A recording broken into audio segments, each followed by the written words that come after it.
यमाई ममता नंदगिरी यानी ममता कुलकर्णी अब किन्नर अखाड़ा में महामंडलेश्वर के पद पर पट्टाभिषेक होने के लिए बस अब अपने आचार्य महामंडलेश्वर पीठाधीश्वर किन्नर अखाड़े की लक्ष्मी त्रिपाठी जी के साथ अब यमाई ममता नंदगिरी के नाम से जानी जाएंगी और इन्हें पट्टाभिषेक के लिए इन्हें मंच पर लाया जा रहा है। इससे पहले इन्होंने सन्यास की दीक्षा ली। सन्यास की दीक्षा के साथ ही इन्होंने पहले अपने और पुरखों का श्राद्ध किया, पिंडदान किया और अब वो यहाँ पर पंडाल में पहुंचे हैं जहां इनका पट्टाभिषेक किया जा रहा है।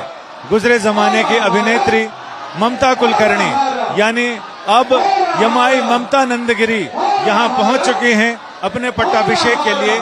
यहाँ इन्हें 5 गुरु, जैसी की परंपरा है दशनाम सन्यासियों की परंपरा में, सन्यास दिलाने के लिए इनको अब सन्यास की ये पूर्ण प्रक्रिया होगी जिसमें उन्हें सन्यास के बाद अब महामंडलेश्वर पद पर अभिषिक्त किया जा रहा है।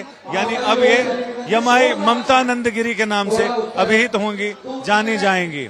इसके लिए यहाँ 5 गुरु हैं। 5 गुरु, अलग अलग गुरु उन्हें पहले कंठा यानी रुद्राक्ष का कंठा देंगे। इसके साथ ही एक गुरु उन्हें चादर देंगे यानी वो काषाय वस्त्र जो भगवत वस्त्र है। एक गुरु उन्हें भस्मी देते हैं, एक गुरु चोटी काटते हैं और एक गुरु उन्हें कौपीन देते हैं। ये परंपरा है। अब ये परंपरा, इसका निर्वहन यहाँ पर हो रहा है।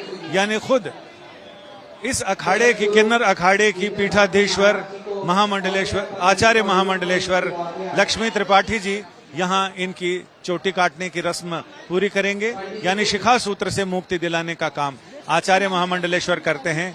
और अब ममता कुलकर्णी यहाँ पर इनके अब शिखा उच्छेदन हो रहा है।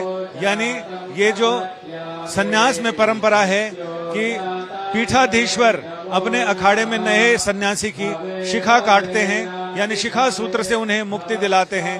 इसके बाद दूध और शुद्ध गंगा जल से उनका अभिषेक किया जाएगा। ये इनके चेहरे के भाव देखे जा सकते हैं जिनमें जीवन का एक बड़ा मोड़ जब आता है तो आदमी सन्यास की ओर जाता है और सन्यास के ओर जाते हुए अपना और अपने पुरखों का पिंडदान किया है इन्होंने। यानी सन्यासी तभी होता है जब वो अपना भी पिंडदान कर दे। अब इनका पट्टाभिषेक के कार्यक्रम की शुरुआत हो रही है।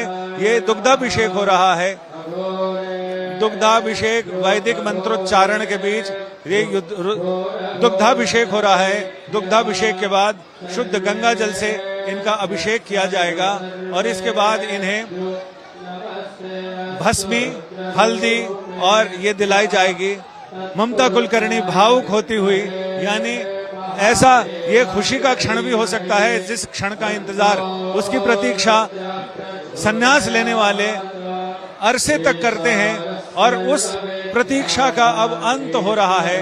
यानी अपनों के रिश्ते, नाते, सांसारिक बंधन वो सारे पीछे हटते जा रहे हैं और ममता कुलकर्णी अब अपने लिए समाज के लिए एक अलग राह पर चल निकली हैं। अभिषेक के बाद अब इन्हें भगवा वस्त्र दिए जा रहे हैं। भगवा वस्त्र के बाद इन्हें माला पहनाई जाएगी और इसके साथ ही अखाड़े की परंपरा के मुताबिक हल्दी और सिंदूर का तिलक लगाया जाएगा। ममता कुलकर्णी भावुक होते हुए दिखाई पड़ रहे हैं।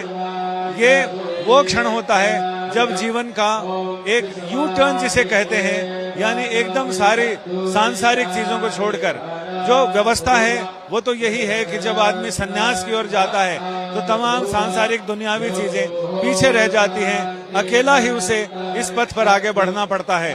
और इसके साथ ही वैदिक मंत्रोच्चारण के बीच यहाँ अब उनके लिए सिंदूर और हल्दी का तिलक किया जाएगा और इसके साथ ही ममता कुलकर्णी यमाई ममता नंदगिरी के रूप में अभिहित हो जाएंगी। नया जीवन, नई पहचान, नया नाम, नया जहान, नई दुनिया। और इस रहस्यमयी दुनिया जिसके बारे में संतों की जो ये खोपड़ियां होती हैं, कपाल होते हैं, उसमें ये भस्मी और हल्दी, सिंदूर, ये सारी चीजें रखी हैं। उनके अखाड़े के आचार्य महामंडलेश्वर यानी पीठाधीश्वर लक्ष्मी त्रिपाठी जी उन्हें भस्मी और हल्दी के साथ सिंदूर का लेपन करती हैं और इसके साथ ही अखाड़े में इनके महामंडलेश्वर पद पर अभिषेक पूरा हो जाता है। आशीर्वाद दिए जा रहे हैं। अब इनको ये गुरु यहाँ पर इनको उठाकर आचार्य महामंडलेश्वर के पास ले जाते हैं, तो इनके चेहरे पर जो भाव दिख रहे हैं उसे अलग अलग ढंग से समझा जा सकता है, लेकिन असली जो अनुभूति है वो तो ममता कुलकर्णी की है, जो अब महामंडलेश्वर यमाई ममता नंदगिरी हो चुकी हैं।